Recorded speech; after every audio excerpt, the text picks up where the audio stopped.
It's time to talk sigils. Welcome back to Corky Gachas, and in this video we're going to talk about the new systems, the sigils tablets, and what you should do for it to maximize the potential of your character or your build. So first things first, going into the sigil tablet interface, you can see this is what you unlocked after you've completed the sigil quest. Right? For people that are unaware, to unlock the sigil systems you need to reach level 75, and then subsequently you have to go into your quest section, and there should be a quest whereby you learn about sigils, right? Just as with all the new systems and all the systems that you unlock, so on and forth. So going right into here, you can see that this is your sigils. You have the deployment, and then there is also the gallery as well as the repair. So first I'm going to touch on the basics, and for deployment here you can actually put in 4 passive sigils. So you can see this one is a passive sigil, 4 of these passive sigils, and then 1 active sigil, and also there is a class sigil. So you can see I don't have a class sigil. I'm going to explain why later. So right here, this is where you put in the sigil, but how exactly do you unlock the sigils, right? So for the gallery over here, to unlock for deployment, you need to first collect this sigil, and you're going to obtain the collection stats for this, and then subsequently, once you've reached max level, right, for your sigils, you are able to use the extra fragments to actually repair this sigil tablet. But a lot of people might ask, how do I obtain the sigil? So very simple. When you first complete the sigil quest, you're going to obtain 3 of this sigil packs, right? The first one is going to be the drop sigil. Like I mentioned, you can equip 1 drop sigil, so this is where you get it. And then next you are going to have the common imprint selection, so I think you get 5 of this. And then the last one is going to be advanced imprint selection gift, and this one you do get 2 of it. So this is purple, this is blue, and then this is of course golden, but this is for the drop sigil. So the reason I've kept this pack is because I want to show people that for people that are interested in going to paladin class, actually you can already select the sigil over here, right? So do not be afraid to open it and just get the sigil that you want. If you're changing to paladin class, just select it right here. This is the sigil. You can first unlock the collection stats right over here. You can go to this, and as you can see, I've unlocked this. However, I will not be able to actually deploy it because I'm currently a knight, right? I'm not actually a paladin, so until paladin drops, I would not be able to use this. The next thing that you want to understand is that to obtain these sigils, right, outside of this packs, right, so once you've used all these packs, you're going to be able to buy them from the RO shop each week through the diamond shop. So over here you can see I have not bought this yet because I want to show you guys. So right here I'm just going to buy all the rare ones, and also you have to buy out this one as well. So this one I'm also going to buy out, as and when I get more diamonds I'm going to buy out. So definitely this week I'll be about this. So I think that this is extremely important because sigil is a really strong part of a character, right? It's going to boost you quite massively, be it in the collection stats and also the upgrading stats. And of course the main source of the sigils is going to come from your Jupiterus. So you can see that I've actually completed one of this today just to test out the system, right? So over here, this is the Jupiterus runes, and with the Jupiterus runes system, you can attempt up to 2 times per week. However, you can only attempt 1 time per day. So this is just like the Yggdrasil tree system, and also there is on top of that a weekly assist reward for 4 times, right, up to 4 times per week. So you can assist other people in their attempts so that they can also achieve better results and rewards. So for the reward preview, you can click it over here, so you can see different difficulty is going to reward you with different rewards, of course, right? The higher the difficulty that you clear, it's definitely going to be better rewards. And for the difficulty systems, right, when you go in, you are not able to choose the difficulty system. You're going to progress from level 1, deal more damage, go to level 2, level 3, level 4. So most notably, right, once you clear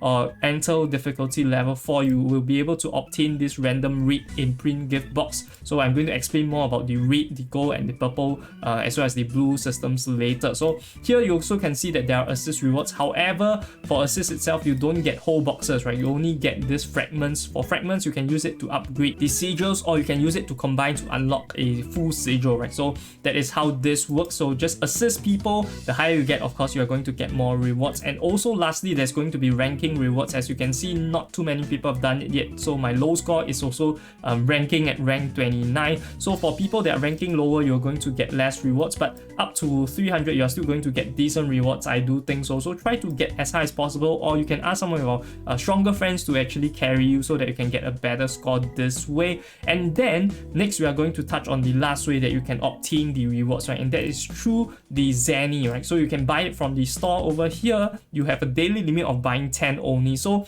this is going to be the way for you to level up your specific sigils through the Zenny system, because you are able to select what you want, right? You can buy. However, you can see that it's quite costly. So the normal imprints is going to cost you 20k Zenny each, and then the advanced imprint is going to cost you 50k Zenny each. So quite expensive, not the most accessible for most people, I would think. And also one thing that I want to mention is that in the future, I think that they're also going to add in, because in Taiwan server there is actually the sigils available in the guild contribution. So for now it's not available, but as with the systems, as with the feathers and all things considered, right, all the resources are going to be much more accessible as we progress through the server stage, right? So this is how this is going to work. But so far this is going to be the only ways that you can obtain the sigils. Now going back into the sigil, we are going to dive straight into the tips and tricks, right? So the first thing I want you guys to take note is that I want you guys to unlock unique passive sigils as well as the active sigil and then deploy them first, right? Don't go to your sigil over here, you see something that you really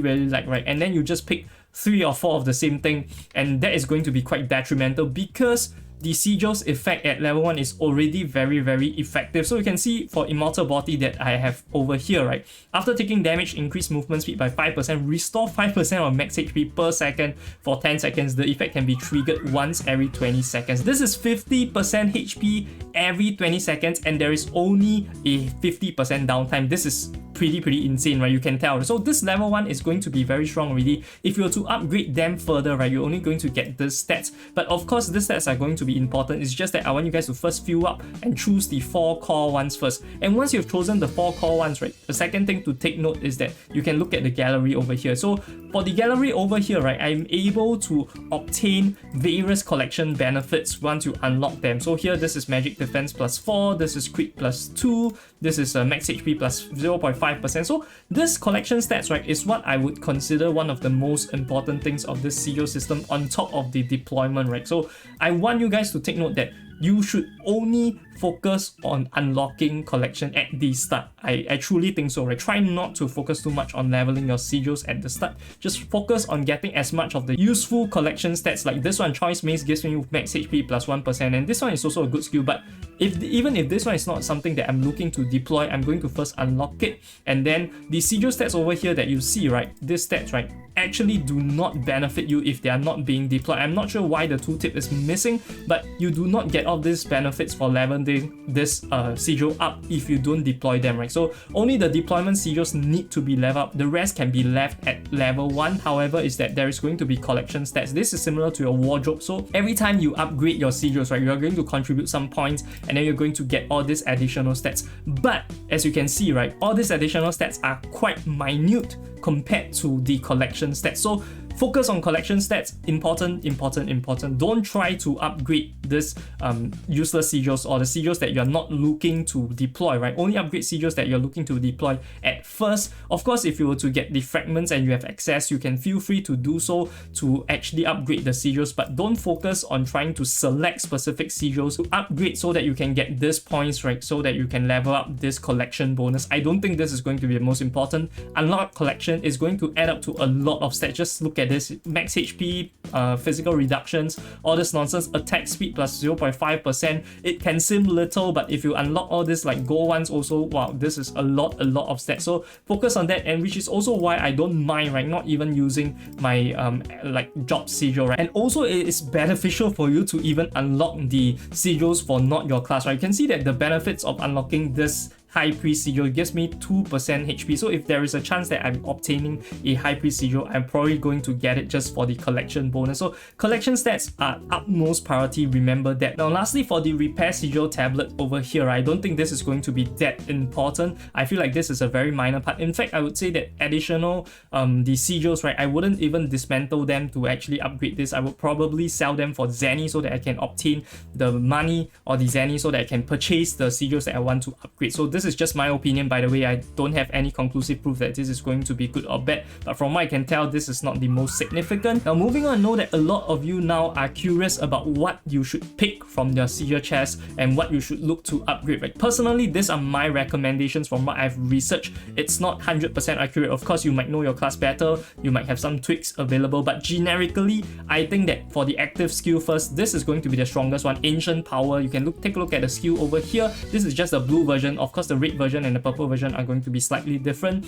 Boost all attributes for the team by 2% for 6 seconds when performing. It takes effect one time every 60 seconds on a single character. So this is only at level 1. At level 4, if you raise it to level 30, blue sigils are going to be much easier to hit max level, of course, right? You guys know that. So after activation, it gives the entire team 4% increase in all attributes. All attributes is insane. 4% increase in movement speed, additional 2% in physical and magic damage. The global CD is reduced by 8%, fixed and variable CT reduced by 8%, attack speed is increased by 8% for 6 seconds. And this is for the entire team. So this is going to be extremely valuable, and I think that this is going to be the top priority for people to level up. Of course, the red version is going to be slightly different with battle stats, but if you were to level this up to level 30, it can definitely be comparable to a red one at lower level. And also the additional stats that you get from all this, right? You can see the max HP increment, the damage reductions, and stuff like that. These are all going to be very valuable if you have a blue one at level 30 compared to like a red one at level 1 or 2. So this is just basically the different rarities, right? The comparisons. For free to play like Night Spender, you are likely going to not be able to get the red ones unless you're super lucky. So this is just going to be my recommendations. Go for blue ones, and this one is the first one that I recommend. The second one that I recommend is going to be Radiant Guardian. So this one is more for PvP, I feel, and also for scenarios like other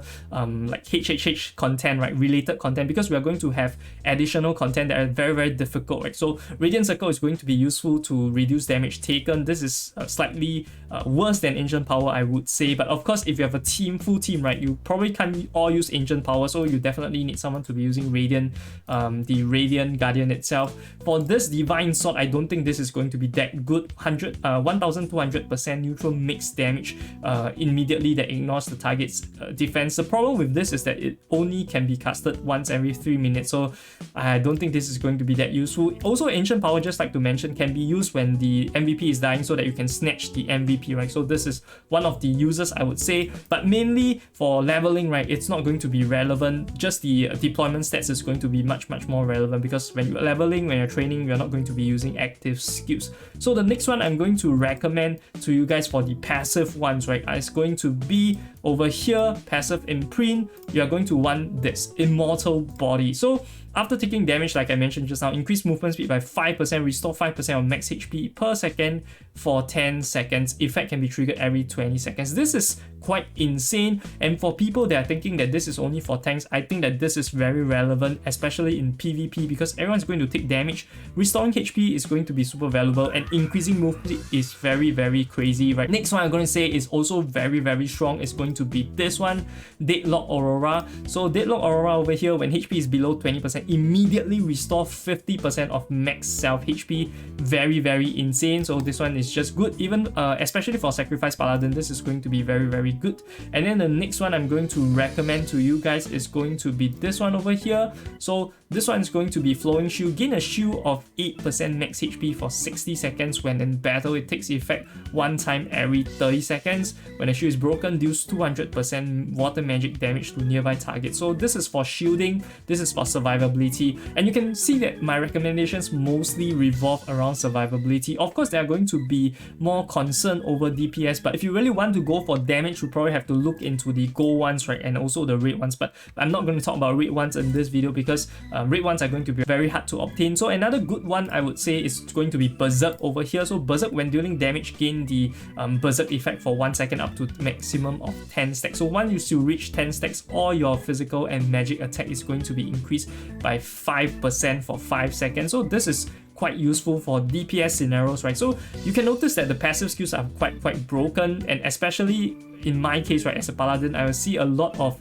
the HP stuff is going to be super good, especially this kind of like below certain HP, you're going to restore HP. And also something to take note of, right, for tanks out there, right, because I'm a tank, I know it better, Choice Mace is going to be quite insane. When you do damage, you have a 30% chance to increase the damage by 8%, as well as a 30% chance to lose 8% of max HP. So you might think that this is not good because you lose HP, but in tanking scenarios, this is godlike. You're losing HP, although from what I've tested, it doesn't really count towards damage taken, but your increased healing is going to be a lot. So your team is going to get more healing damage or healing effect from the scoring perspective, right? So this is going to be valuable for tanking scenarios. And lastly, one more that I would like to recommend is over here, right? This Raging Bloodlust over here. I think this is going to be quite a good one for a lot of the crit users, right? So when HP is above 50%, there's a 5% chance to consume 5% damage when landing a crit, and then increasing your crit damage by 10%. Of course, this is provided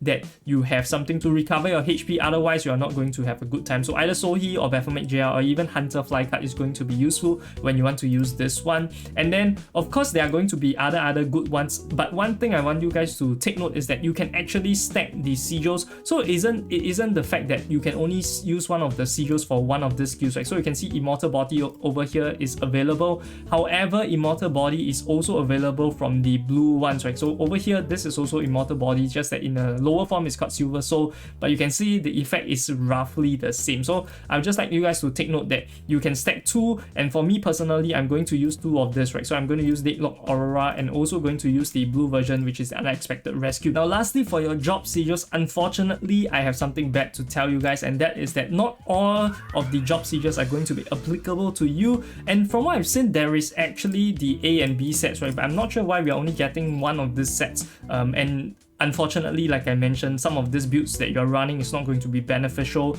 or the sigils are not going to be beneficial for the build that you're running. So for instance, you can see max firepower over here, right? This is going to be the Whitesmith one. Deploys 3 batteries after releasing AAS Assault Gun. Who the hell is using AAS Assault Gun? Look at this. Trap Enhancer. Too bad for you ADL hunters out there. This is going to be completely useless because this is going to be for Trapper. Similarly, the meta build, which is the SBK build, is once again not affected by this sigil. I'm not sure if they did it on purpose, so to nerf certain meta builds, because we all know that the weaker build is kind of being prioritized on the sigils over here. And over here, this is going to be Magic Bouncer, 10% physical damage boost for Magic Crusher. Magic Crusher is more like a PvP build for whales, so I'm not too sure why there is no the other build, right? I think there is another one that adds gravitational field, I'm not too sure. For the One Finger Zen, at least this is going to be somewhat useful, I think. I'm not too sure about champions. For High Priest itself, this one is going to be useful. So some of this is going to be useful for you, some of this is not going to be useful for you. So if you are one of the classes that don't benefit, where build doesn't benefit from the sigil, I would say just get the sigil, unlock it for the bonuses. And something to note, if you really want to save the box for the future, it's really up to you. I'm not sure when they're going to release the B sets, right, whereby it's going to be more relevant to your builds, but this is going to be up to you. The collection stats, honestly, is also not too bad. Like the mage one, you can see magic attack plus 1.5%. It's pretty decent. Now lastly, I'm going to show you guys how to upgrade the sigil as well as the strategy. So over here, you can see that I have this ancient power level 1 unlocked, and also I have 55 fragments, right? So how do I obtain the fragments? I did that by actually dismantling my sigil. So I got the sigil over here, and then I went to actually dismantle it so that I can obtain the fragments to upgrade this ancient power. So once I click on level up, it's going to level up and give me some additional DP, and of course give me some additional stats. So you can see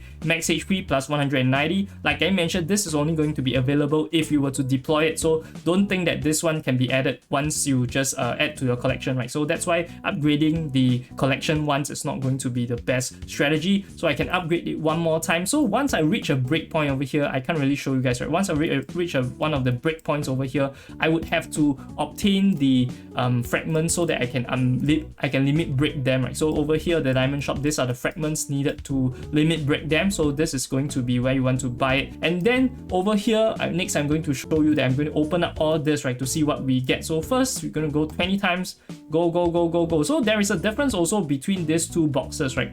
Once again, maybe I should go back to the shop to show you guys. For the diamond shop over here, people might be curious, precious sigil pack versus the random rare imprint gift box. So if you were to go into here, right, all of this is going to be exactly the same results. However, there's a better chance, I would think, of obtaining this, right? From what I've seen in Taiwan server, this one actually gives better results. There's higher chance for you to get a whole sigil itself. So over here, right, from what we've gotten just now, if we were to look at the system, take a look at over here, we actually gotten one whole sigil, only one whole sigil, which is the weakness case. This is the advanced one, right, compared to the rest of the fragments that we've obtained. So if you get fragments, it's going to be significantly worse than, of course, getting the whole sigil, right? So over here, we are going to see whether we are able to obtain a whole sigil at a higher rate. I do believe that is the case. So going into it, you can see, okay, unfortunately, we did not get it. As usual, our gacha luck is shit. Regardless, we are going to be able to obtain a whole bunch of the imprintment fragments over here. So for the whole one, like I mentioned, right,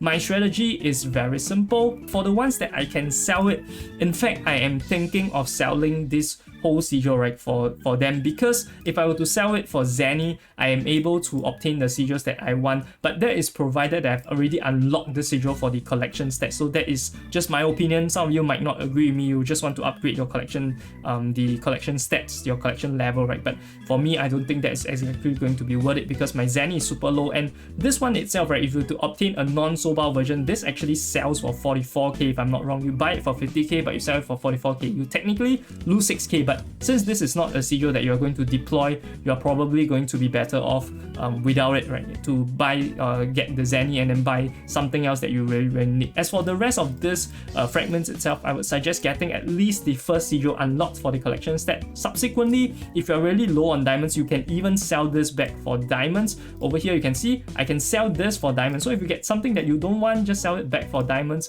It's going to be able to help you sustain your other purchases, right? And then I'm just going to focus on leveling up the blue ones, like I mentioned, because the yellow ones or the gold ones and the red ones are going to be a bit out of reach, as you can see, right? Even opening those packs itself, I didn't obtain any of those ones through a lucky draw. And that about does it for this video on the Sigil tablet system. I hope that my video actually helped you guys to make this system a bit less confusing and also less daunting, right? Also, if you're interested in learning about feathers, definitely check out this video over here. I'll see you guys over there. This is Corky Gachas, signing off.